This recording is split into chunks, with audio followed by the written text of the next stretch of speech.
I stared at the musty basement cot, trying to maintain my composure as Margaret, my mother-in-law, stood at the top of the stairs with that insufferable smile plastered across her face. "The sheets are clean enough," she said, wrinkling her nose. "Though I suppose you're used to less, being a public school teacher and all." My name is Elena Chen, and for the past 3 years I'd endured Margaret Winston's not-so-subtle digs about my profession, my background, and what she called my unfortunate lack of proper breeding. But this, relegating me to the basement while the rest of the family enjoyed the luxurious guest rooms upstairs, this was a new low. "Mom," my husband Thomas said weakly from behind her, "maybe we could." "Thomas, darling," she cut him off. "We've discussed this. The Carmichaels are coming tomorrow, and you know how particular they are. We can't have them knowing that their potential business partner's son married a—" "Well," she gestured vaguely in my direction. I bit back a laugh. If only she knew. The mansion we were staying in for Thanksgiving weekend, all 12,000 square feet of it, belonged to me, or more specifically, to the private investment firm I built from scratch over the last decade, the teaching job. That was my passion project, something I did because I loved it, not because I needed it. But Margaret didn't know that. Neither did Thomas. When I met Thomas 3 years ago, I was already worth north of $50 million. But I kept that quiet. I'd seen too many relationships destroyed by money, watched too many people change when they realized what I had. So I lived simply, drove a modest car, and let everyone assume the obvious about a 29-year-old high school math teacher. Thomas had been different, or so I thought. He defended me against his family's elitism, insisted that money didn't matter, at least until recently. "The bathroom's down the hall," Margaret continued, pointing to a door that looked like it hadn't been opened since the Reagan administration. "Do try not to wander upstairs during the night. The floors creak something awful, and we wouldn't want to disturb anyone important." I nodded politely, setting my overnight bag on the cot. "Thank you for your hospitality, Margaret." She preened at my submission, probably mistaking it for the desperation of a social climber trying to fit in. Thomas shuffled his feet, looking everywhere but at me. "Well then," Margaret said, already turning to leave. "Thomas, darling, come help me with the seating arrangements for tomorrow. We need to make sure Elena is appropriately placed." As they disappeared upstairs, I pulled out my phone and sent a quick text to my assistant, Maya. "Everything ready for tomorrow?" Her response came immediately, "All set. Transfer papers prepared, staff briefed. Should I warn the current housekeepers they'll be unemployed by breakfast?" I smiled, typing back, "No need." Margaret gave them the day off. Didn't want them disturbing the ambience during her perfect Thanksgiving. I could almost hear Maya's laugh through her reply. "Their loss. Our team is ready to take over at 7 a.m. sharp. Want me to order champagne for the big reveal?" "Better make it the 82 Krug," I wrote. Margaret considers anything else pedestrian. I put my phone away and sat on the cot, wincing at the springs digging into my thighs. Upstairs, I could hear Margaret's voice carrying through the vents, orchestrating her perfect Thanksgiving dinner, completely unaware that she was about to lose her perfect holiday mansion. The property had come up for sale 3 months ago. The Winston family had been renting it for their social gatherings for years, using it to impress potential business partners and maintain their illusion of old money success. But the truth was, they were hemorrhaging cash. Thomas's father's company was on the verge of collapse, and this mansion was far beyond their means. So when my investment firm had the opportunity to buy it, I couldn't resist. I kept my name off the paperwork, using one of my shell companies instead. Let them have one last holiday here, I thought. One last chance to show their true colors. A floorboard creaked above me, followed by Thomas's voice. "Mom, maybe we should at least bring her dinner." "Don't be ridiculous," Margaret snapped. "She can eat in the kitchen with the help tomorrow." "Really, Thomas, I don't know what's gotten into you lately. First that embarrassing teaching job of hers, and now you're suggesting we treat her like an equal." "I just think." "No, you don't think. That's always been your problem. Thank goodness you have me to manage these things. Now, about the Carmichaels. They're our last chance to save the company, and I won't have your little experiment in charitable dating ruin this for us." I listened as their voices faded, feeling a familiar ache in my chest. I'd really thought Thomas was different. Even after learning about his family's financial troubles, I considered helping them. But the past few months had shown me who he really was, a man too weak to stand up to his mother, too concerned with appearances to defend his own wife. Well, tomorrow would change everything. I pulled out my laptop, checking the final details for the morning. The new staff would arrive at 7 a.m. sharp, bearing their uniforms with my company's logo. The property transfer papers would be delivered during breakfast, right when Margaret was usually at her most imperious, and the movers I'd hired would show up at 9 a.m., ready to clear out the Winston family's belongings. Was it petty? Perhaps. But after 3 years of condescension, after watching Thomas slowly transform from the man I loved into a pale imitation of his mother's values, I was done playing nice. A text from Maya lit up my phone.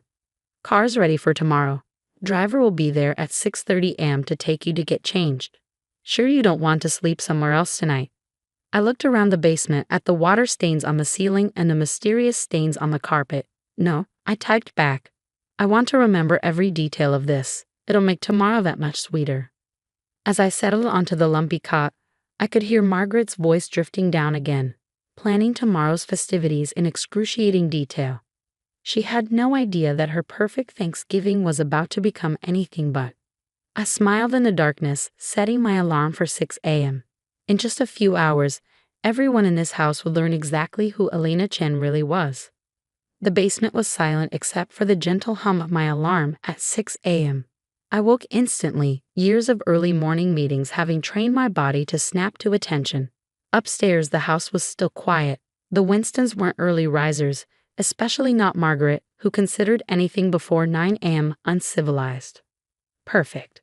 I changed quickly into the clothes I'd carefully hidden at the bottom of my overnight bag, a tailored Channel suit in charcoal gray, Louboutin heels, and my grandmother's jade pendant.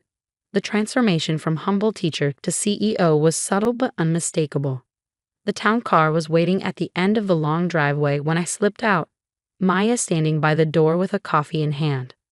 "You look like hell," she said, handing me the cup. "Was the basement that bad?" "Worse," I replied, sliding into the backseat. "But it'll be worth it. Everyone here?" She nodded, checking her tablet. "Security team's in position. New household staff is waiting for my signal, and the property transfer papers are ready for delivery at 8:30 a.m. sharp." We drove to my office, where I showered and finished preparing for the day ahead. By 7:45 a.m., we were heading back to the mansion. Through the car window, I could see the first signs of activity. Margaret's imported Italian coffee maker would be working overtime by now, and the kitchen would be buzzing with last-minute Thanksgiving preparations. "Ready?" Maya asked as we pulled up to the front door. I touched my grandmother's pendant for luck. "Let's do this." The new security team, wearing uniforms with my company's logo, opened the door for us. Inside, I could hear Margaret's voice rising in confusion and anger from the kitchen. "What do you mean you work for Chen Industries? I didn't hire you. Where are my regular staff?" I rounded the corner just as one of the new housekeepers was calmly explaining that Chen Industries had taken ownership of the property and all previous staff contracts had been terminated. Margaret's face, already flushed with anger, went pale when she saw me. Gone was the meek daughter-in-law in sensible teaching clothes. In her place stood someone she'd never truly seen before. "What is the meaning of this?" she demanded, though her voice quivered slightly. "Good morning, Margaret," I said pleasantly. "Sleep well." "Elena." Thomas appeared in the doorway, staring at me like he'd never seen me before. "What's going on? Why are you dressed like that?" "Like what, Thomas? Like someone who belongs upstairs instead of in the basement?" Margaret's eyes narrowed. "If this is some kind of joke." "Oh, it's not a joke," I assured her, accepting another coffee from one of my staff. "Chen Industries, my company, purchased this property 3 months ago. We've been very patient, letting you finish out your rental agreement. But as of 7 a.m. this morning, we've taken possession." The silence that followed was deafening. Thomas kept looking between me and his mother, his mouth opening and closing like a fish out of water. Margaret gripped the kitchen counter, her knuckles white. "That's impossible," she finally managed. "You're a teacher." "I am a teacher," I agreed. "I'm also the CEO of one of the largest private investment firms on the East Coast." "The teaching job?" "That's because I love it. Unlike some people, I don't measure success solely by my bank account." Maya chose that moment to walk in, carrying the property transfer documents. The movers will be here at 9 a.m., she announced, barely concealing her glee. Should I have them start with the basement, or would you prefer they begin with Mrs. Winston's rooms? Margaret's face turned an interesting shade of purple. You can't do this. We have guests coming. The Carmichaels. Ah yes, the Carmichaels, I interrupted. Your last hope for saving Winston Industries. Funny thing about that, they're actually one of my clients. Have been for years. In fact, they're the ones who told me this property was coming up for sale. Thomas finally found his voice. Elena, why didn't you tell me? I turned to him, feeling the weight of 3 years of silent compliance lift from my shoulders. Tell you what, Thomas, that your wife, the one you let your mother banish to the basement, could have bought and sold your family's company 10 times over? Would it have made a difference? He flinched and I knew the answer. It wouldn't have changed anything except how they treated me. They would have hidden their true nature better, played nice for the sake of access to my money, just like they were doing with the Carmichaels. The movers will be here soon, I continued, checking my watch. I suggest you start packing. The new owners, meaning me, would like to renovate before the holidays. But where are we supposed to go? Margaret sputtered. What about Thanksgiving? I smiled, remembering all the times she'd made similar dismissive comments about my humble background. I'm sure you'll figure something out. After all, isn't that what you told me last night? About knowing my place? The doorbell rang, right on schedule. Maya went to answer it, returning with a distinguished-looking couple in their 60s. Mr. and Mrs. Carmichael, I greeted them warmly. Thank you for coming early. Margaret's eyes widened in horror as the Carmichaels embraced me like an old friend. Elena dear, Mrs. Carmichael said, we wouldn't miss this for the world. Though I must say, when you told us about your little experiment with teaching, we thought you were mad. Sometimes the best way to understand people is to let them show you who they really are, I replied, watching as Margaret sank into a kitchen chair, her perfect Thanksgiving crumbling around her. The morning was about to get much more interesting. The next hour unfolded like a carefully orchestrated symphony. The movers arrived precisely at 9 a.m., their trucks lining the circular driveway. Margaret watched in horror as they began methodically packing up her precious antiques and family heirlooms, most of which, I knew, were actually rented for these occasions. You can't just throw us out, Thomas protested weakly. This is our holiday home. No, I corrected him, it was your rental property, one that you consistently use to humiliate and degrade others, including your wife. The Carmichaels observed this exchange with barely concealed amusement. They'd known me for years as a shrewd businesswoman, and now they were witnessing firsthand why I asked them to play along with my teacher facade. I must say, Mr. Carmichael commented, accepting a mimosa from one of my staff. This is far more entertaining than another stuffy Winston Thanksgiving. Margaret looked like she swallowed a lemon. James, surely you understand, our business arrangement will not be happening, he finished firmly. We've already signed with Chen Industries. Elena's proposal was, frankly, brilliant, unlike your son's rather desperate attempt to save your failing company. Thomas paled. You knew? About the company? I knew everything, I said quietly. About the debts, the failed ventures, your father's gambling problems. I could have helped, Thomas, if you'd been honest with me, if you treated me as a partner instead of someone to be ashamed of. Then why didn't you? He demanded. Because you needed to show me who you really were. And you did.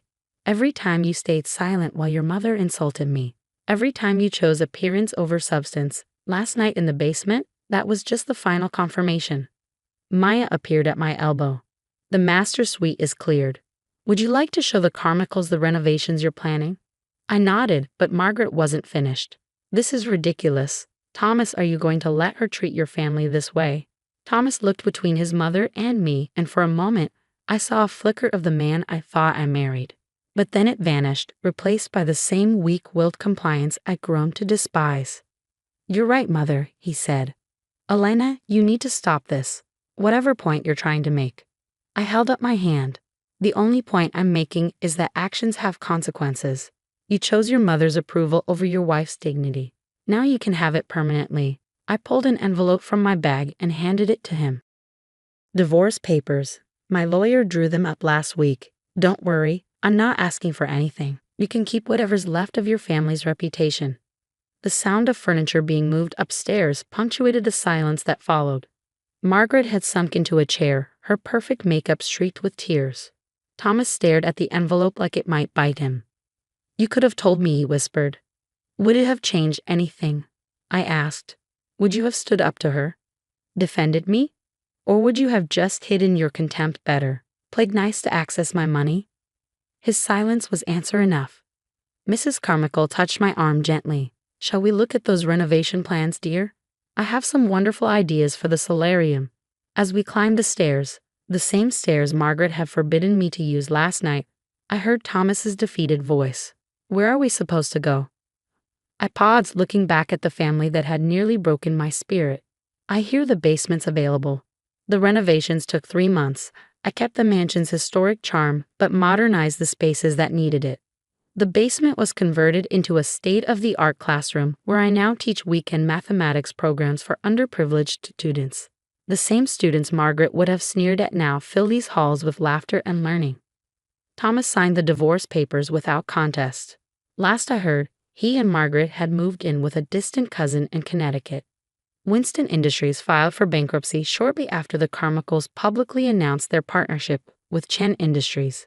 Sometimes, during quiet moments in this house, I think about that night in the basement, about the woman who silently accepted their judgment, who let them believe she was less than she was.